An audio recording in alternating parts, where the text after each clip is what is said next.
श्री गणेशाय नमः।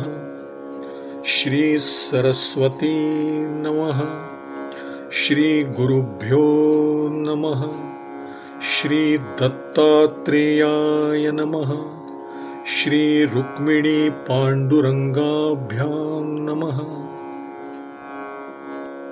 रजतम सत्वादि गुणयुक्त उत्पत्ति स्थिति प्रलयांत मूळी आदि करता भगवंत जाणतो निश्चित पुरुषावतार।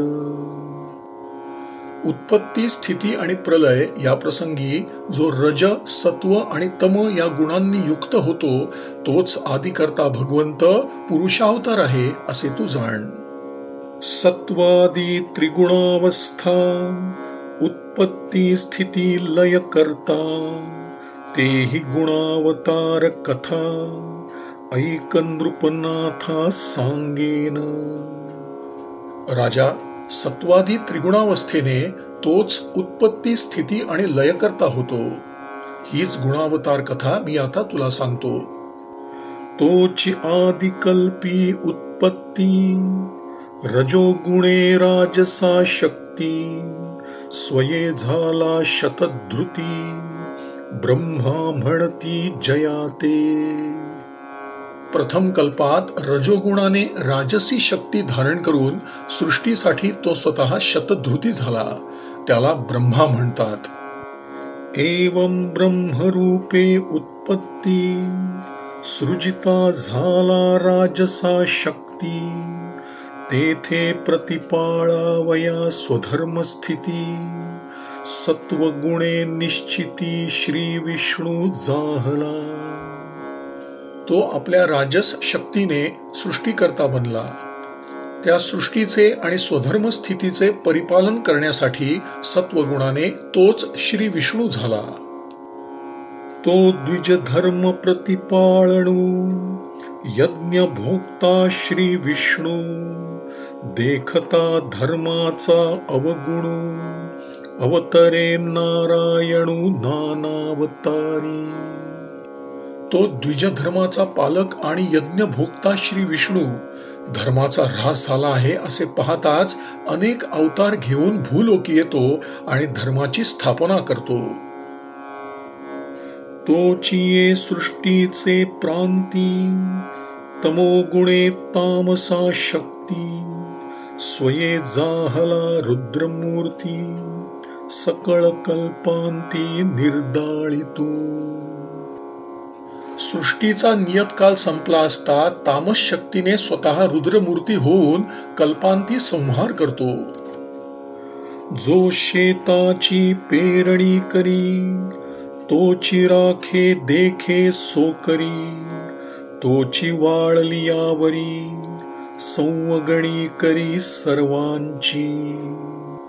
देवी उत्पत्ती काळी तोची ब्रह्मा स्थिती काळी तोची विष्णू नामा प्रळय काळी ही रुद्रप्रमा ये पुरुषोत्तमा तेची नामे। या लागी तो आदि करता श्रुतिशास्त्री दृढ वार्ता दक्ष कश्यपादिका कर्तव्यता त्यासी समर्थता याचेनी। जो शेतकरी शेत पेरतो तोच त्याचे रक्षण करतो आणि शेवटी शेत वाळल्यावर ते सर्व कापून टाकतो। त्याच न्यायाने उत्पत्तीकाली तोच ब्रह्मा स्थितीकाली तोच विष्णू आणि प्रलयकाली तोच पुरुषोत्तम रुद्र होतो। म्हणूनच वेदशास्त्राधिकात त्याला आदिकर्ता म्हटले आहे।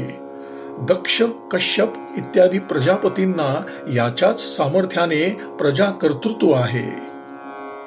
या परी विचारिता हाची एक सकळ करता या वाचून कर्तव्यता अणुमात्रता नव्हे आना। याप्रमाणे विचार केला असता हाच एक सकल कर्ता आहे, याच्या वाचून दुसऱ्या कोणाला अणुमात्र कर्तव्यता नाही। जो सृष्टीपूर्वी स्वयंभ असे जेणे उत्पत्ती स्थिती प्रलयो भासे तोची आदि करता अनायासे, तोची निजाशे पुरुषावतारू. जो सृष्टीच्या पूर्वी स्वयंप्रकाश होता आणि ज्याच्यामुळे उत्पत्ती स्थिती प्रलय भासतात, तोच आदिकर्ता असून निजांशाने तोच पुरुषावतार होय. ऐकराया अतिविचित्र, जे परिसता पुण्य पवित्र, तो नारायणाचा अवतार, ज्याचे चरित्र अलोलिक. राजा, मी तुला आता आश्चर्यकारक नारायणावतार सांगतो. त्याचे चरित्र विचित्र आहे आणि ते ऐकण्यास अतिपवित्र आणि पुण्यकारक आहे. जो अजन्मा नित्य त्रिभुवनी, जो न जन्मोनी जन्मला योनी, तेणे धर्माची धर्मपत्नी, केली जननी दक्ष कन्या मूर्ती. जो नित्य अज असल्यामुळे या त्रिभुवनात वस्तुतः न जन्मताच देहवान असल्याप्रमाणे भासणारा भगवंत, त्याने धर्माची धर्मपत्नी जी मूर्ती संज्ञक दक्ष कन्या, तिला आपली जननी केली. ते मूर्ती मातेच्या उदरी, नरनारायण अवतारी, एकची दो रूपे करी, धर्माच्या घरी अवतरले. त्या मूर्ती मातेच्या उदरी नरनारायणांचा अवतार झाला. तो एकच दोन रूपे धारण करून धर्माच्या घरी अवतरला. तेणे नारदादिकांसी जाण, निरूपिले नैष्कर्म्य लक्षण, स्वये आचरला आपण, ते कथन ऐक राया. त्याने नैष्कर्म्य लक्षण नारदादिकांना सांगितले आणि स्वतः आचरिले. राजा, तू आता तीच कथा ऐक. नारायण म्हणसी कोणे देशी, तो बदरिकाश्रमी आश्रमवासी, नारद सनकादिक ऋषी, अद्यापि त्यापासी सेवेसी असती. तो नारायण कोठे आहे म्हणून विचारशील तर सांगतो. तो बदरिकाश्रमातील आपल्या आश्रमात राहतो. नारद सनकादिक इत्यादी ऋषी अद्यापि त्याच्यापाशी सेवेला असतात. त्यासी स्वस्वरूपाचे लक्ष, सहजीयसे प्रत्यक्ष, ते स्वरूप निष्ठेचा पक्ष, अलक्ष्याचे लक्ष प्रबोधी स्वये. त्याला स्वरूपाचे भान सहजच साक्षात असते, त्यामुळे तो त्या स्वरूपनिष्ठेचा पक्ष म्हणजे अलक्ष्याचे लक्ष तो स्वतः उपदेशितो. तया स्वरूपाचा निजबोध, स्वये पावावया विशद, अद्यापवरी ऋषीवृंद, नित्य संवाद करिता ती त्यासी. त्या स्वरूपाचा अनुभव स्वतः साक्षात घ्यावा म्हणून ऋषींचे समूह त्याच्यापाशी अद्यापि नित्य संवाद करतात. जे स्वरूप लक्षेना जनी, ते विशद करूनी देवचनी, तेची अनुग्रहे करूनी, अनुभवा आणि तत्काळ.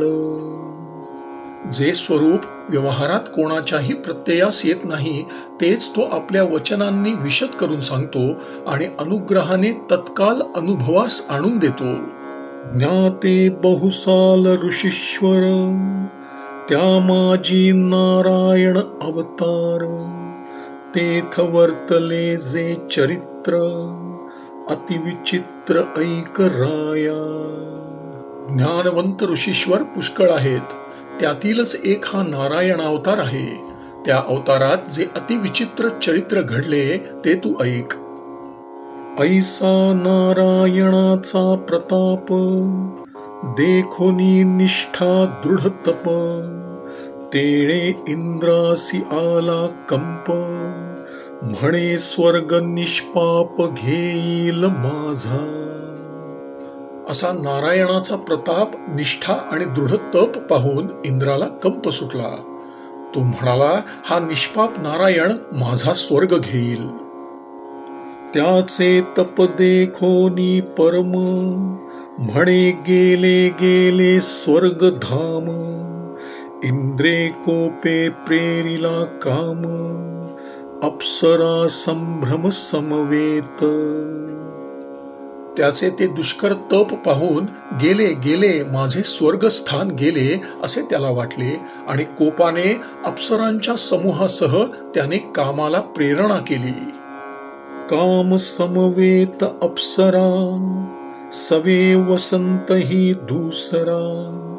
क्रोधू अवघिया पुढारा, जो तापसाते पुरा नागवी सदा. तेव्हा कामदेव, अनेक अप्सरा, त्यांच्याबरोबर दुसरा वसंत आणि सर्व तपस्व्यांना सर्वदा पुरता नागविणारा या सर्वांचा पुढारी क्रोध यांना बरोबर घेऊन नारायणाच्या बद्रिकाश्रमास चालला. तीर्थोतीर्थींच्या अनुष्ठाना, क्षमानुपजे अंतःकरणा. कोपू येताच जाणा, करी उगाणा तपाचा. निरनिराळ्या तीर्थांमध्ये केलेले अनुष्ठान अंतःकरणात क्षमा न उपजल्यास व्यर्थ होते आणि कोप येताच सर्व तपाचा नाश होतो.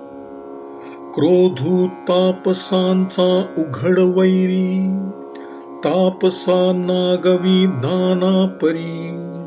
तोही नारायणावरी, अवघ्यां अग्री चालिला. त्यातील क्रोध हा तापसांचा उघड वैरी आहे. तो तापसांची अनेक प्रकारे हानी करीत असतो. तोही सर्वांच्या पुढे नारायणावर चालला. ऐशी मिळोनी बिरुदाईते, आली बदरिकाश्रमा समस्ते. नारायणू तप करी जेथे, उठावली तेथे अति आक्रमेसी. अशी ही सर्व मिळून नारायणाला वश करण्याचा विडा उचलून बदरिकाश्रमास आली आणि नारायण जेथे तप करीत होता तेथे एकाएकी मोठ्या समारंभांनी प्रकट झाली. वसंत शृंगारिले वन, कोकिळा कलरवे गायन. सुगंध शीतळ झुळके पवन, पराग संपूर्ण वरुषती सुमने. वसंताने त्या वनाला शृंगारले. कोकिळा मंजूळ शब्दाने गायन करू लागल्या. वायू मंद सुगंध आणि शीतल वाहू लागला. वृक्ष परागांनी परिपूर्ण अशा पुष्पांचा वर्षाव करू लागले. तेथ भ्रमरांचे झणत्कार, कामिनी गायन कामाकार.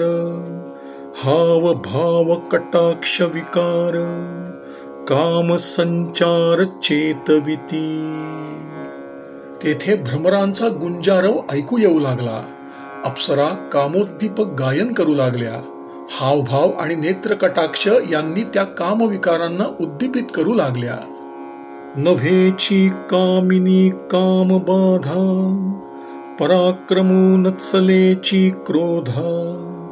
तोही सांडोनिया बिरुदा, परतला नुसधाम्लान वदने. पण नारायणाला कामाची बाधा होईना.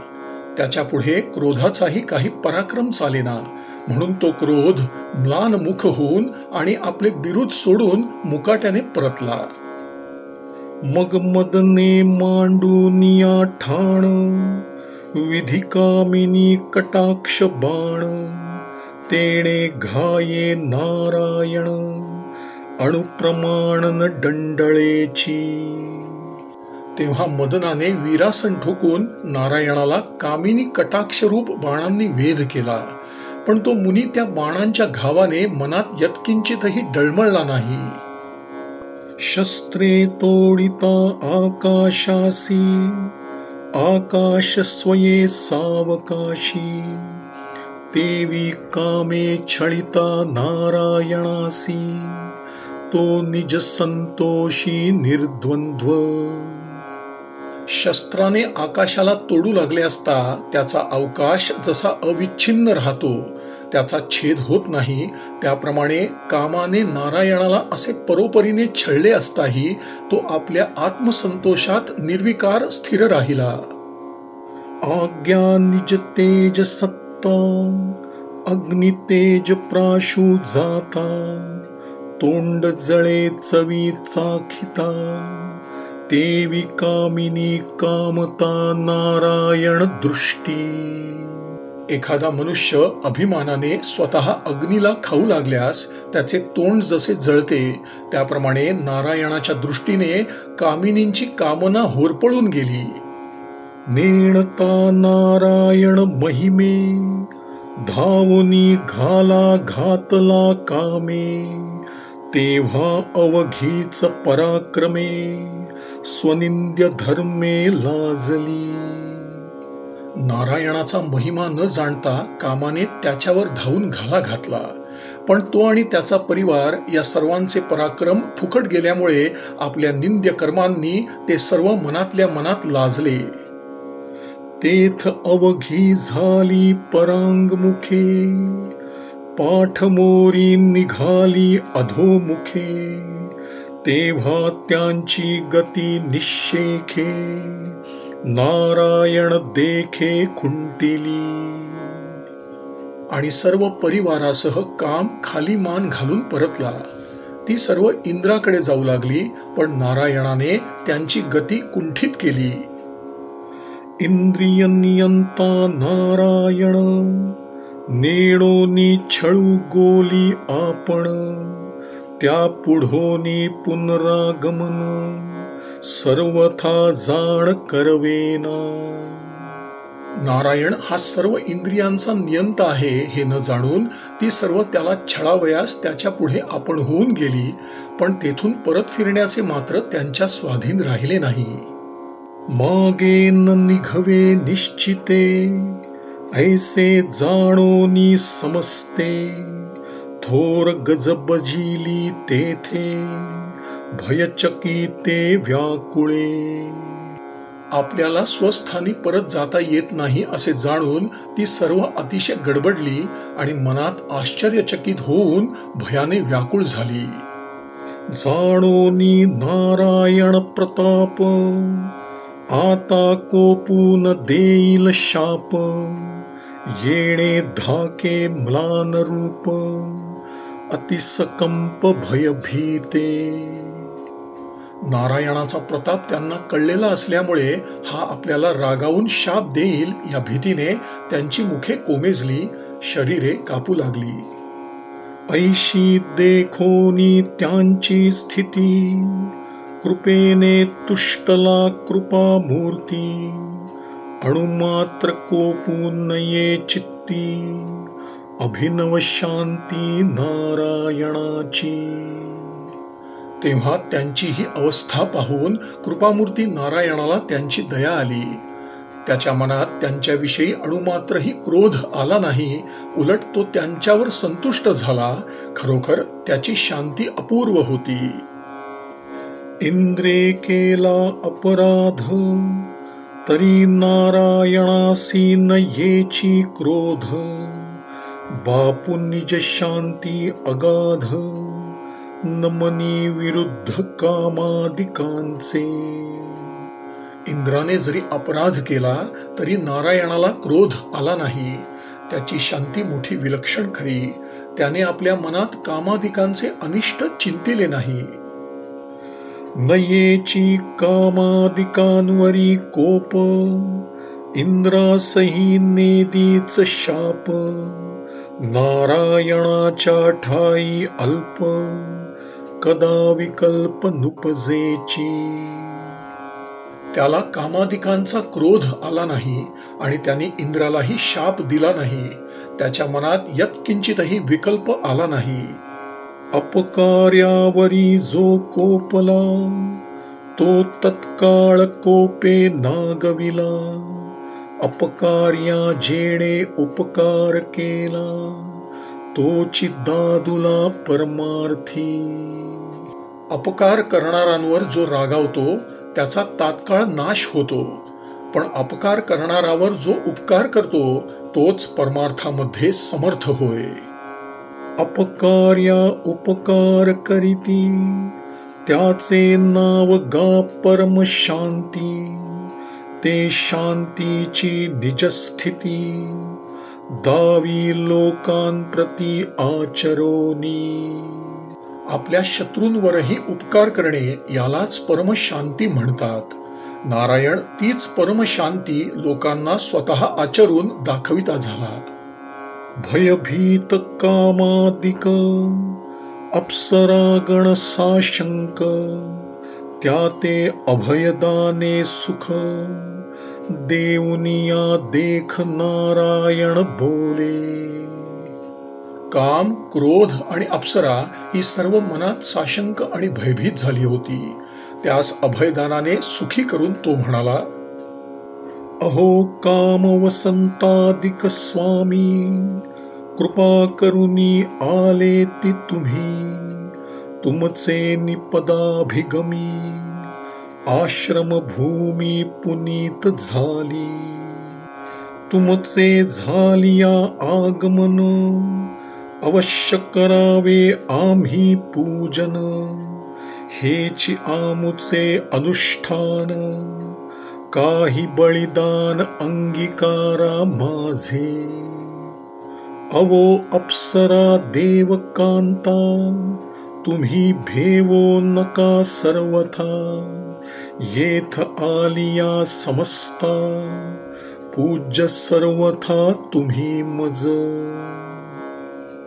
अहो श्रेष्ठ काम वसंतादिक हो, तुम्ही कृपा करून आलात. तुमच्या चरणधुळीने आमची आश्रमभूमी पावन झाली. तुमचे आगमन झाले आहे तेव्हा तुमचे पूजन आम्ही अवश्य केले पाहिजे. हेच आमचे अनुष्ठान आहे. आमच्या आदरातिथ्याचा थोडासा स्वीकार करा. अहो देवस्त्रियांनो, अप्सरांनो, तुम्ही अगदी भिवू नका. येथे आलेली तुम्ही सर्व आम्हाला पूज्यच आहात. आश्रमा आलिया अतिथी जे कोणी पूजन करीती त्यांची शून्य पुण्य संपत्ती आश्रमस्थिती शून्य होये. आपल्या घरी आलेल्या अतिथींची जो कोणी पूजा करीत नाही त्याचे सर्व पुण्य, संपत्ती आणि आश्रम स्थिती ही सर्व नाहीशी होतात. तुम्ही नांगीकारिता पूजन काही न घेता बलिदान. गेल्या हा आश्रम होईल शून्य. या लागी कृपा करून पूजा घ्यावी. तुम्ही जर माझ्या पूजेचा आणि उपहारादिकांचा स्वीकार न करता गेलात तर आमचा आश्रम शून्य होईल. यासाठी कृपा करून आमच्या पूजेचा स्वीकार करा. आश्रमा आलिया अतिथी तो पूज्य सर्वास सर्वार्थी. अतिथी आश्रमी जे पूजिती ते आश्रम कीर्ती शिववाणी. आश्रमात आलेले अतिथी सर्वांना सर्व प्रकारे पूज्य आहेत. ज्या आश्रमात अतिथींचा सत्कार करतात त्या आश्रमांची कीर्ती शिव वाखाणतो. व्याही रुसलिया पाया पडती देवी विमुख जाता अतिथी. जे वंदोनिया सुखी करीती ते सुख पावती स्वानंदे. व्याही जर रुसला तर त्याच्या पाया पडून त्याचा रुसवा घालवतात. त्याप्रमाणे अतिथी परत जात असता त्यास वंदन करून जे त्याचा सत्कार करतात ते स्वानंद सुखाला प्राप्त होतात. व्याही रुसलिया कन्यान धाडी अतिथी रुसलिया पुण्य कोडी. पूर्वापार जे का जोडी तेही रोकडी क्षयो पावे. व्याही जर रुसला तर तो मुलीला माहेरी धाडीत नाही. त्याप्रमाणे अतिथी रुसला तर अनेक जन्मात ज्या पुण्यांच्या कोटी जोडलेल्या असतात ते सर्व पुण्य क्षय पावते. वैकुंठी ज्याची निजस्थिती तो त्या आश्रमाये नित्य वस्ती. जे आश्रमी अतिथी पूजिती प्रीती ब्रह्मात्म भावे. ज्या आश्रमात अतिथींची ब्रह्मात्म भावाने पूजा करतात तेथे वैकुंठात राहणारा भगवंत नित्य वस्ती करतो. वैकुंठी ज्याची निजस्थिती तो त्या आश्रमाये नित्य वस्ती. जे आश्रमी अतिथी पूजिती प्रीती ब्रह्मात्म भावे. ऐसे बोलिला तयान प्रती परी माझी हे अगाध शांती. हे ही नारायणाचे चित्ती गर्वस्थिती असेना. ज्या आश्रमात अतिथींची ब्रह्मात्म भावाने पूजा करतात तेथे वैकुंठात राहणारा भगवंत नित्य वस्ती करतो असे तो त्यांना बोलला. परंतु माझी शांती अशी अगाध आहे असा गर्व नारायणाच्या मनालाही शिवला नाही. ऐकराया अति अपूर्व असोनी निज शांती अनुभव. ज्याच्या ठाई नाही गर्व तोची देवाधिदेव निश्चयेसी. हे राजा, अशी अपूर्व शांती असूनही ज्याला त्याचा तीळभरही गर्व नाही तोच निश्चयाने देवाधिदेव जाणावा. जो नित्य नाचवी सुरनरांसी ज्या भेणे तपसांडिजे तापसी. त्या अभय देवोनी कामक्रोधांसी आपणापासी राहविली. जो काम देव आणि मनुष्य यांनाही नित्य नाचवतो, ज्याच्या भीतीने तापस आपल्या तपाला अंचवतात, त्या कामाला आणि त्याच्या सहाय्यकर्त्या क्रोधाधिकांनाही अभय देऊन नारायण त्यांना आपणापाशी ठेवून घेता झाला. एवं अभय देत नारायण स्वमुखे बोलिला आपण. तेणे कामादी अप्सरागण लाजाविरोन अधोमुख झाली. याप्रमाणे नारायण त्यांना अभय देत स्वतः बोलला असता कामाधिक अप्सरांसह लज्जेने खाली मान घालून बसली. देखोनी निर्विकार पूर्ण क्षमा श्री नारायण हा परमात्मा. कळो सरले वसंतादी कामा त्याचाची महिमा वर्णिती स्वये. श्री नारायणाला निर्विकार आणि पूर्ण क्षमायुक्त पाहून तो परमात्मा आहे असे काम वसंतादिकास कळून चुकले आणि ती स्वतः त्याचाच महिमा वर्णू लागली. ऐके नरदेव चक्रवर्ती विदेहा सार्वभौमा भूपती. त्या नारायणाची निजस्तुती कामादि करीती सद्भावेसी. हे चक्रवर्ती राजा, तीच कथा आता ऐक. जे सदा सर्वांते छळिती त्याही देखिली पूर्ण शांती. तेची शांतीची स्तुती करीती नारायणा प्रति काम क्रोध. जे नेहमी सर्वांचा छळ करणारे तेच काम क्रोध नारायणाची पूर्ण शांती पाहून त्याच्या शांतीची स्तुती करू लागले. जेणे संतोषे श्री नारायण त्यासी कृपा उपजे पूर्ण. ऐशिया परीचे स्तवन मांडिले संपूर्ण परमार्थ बुद्धी.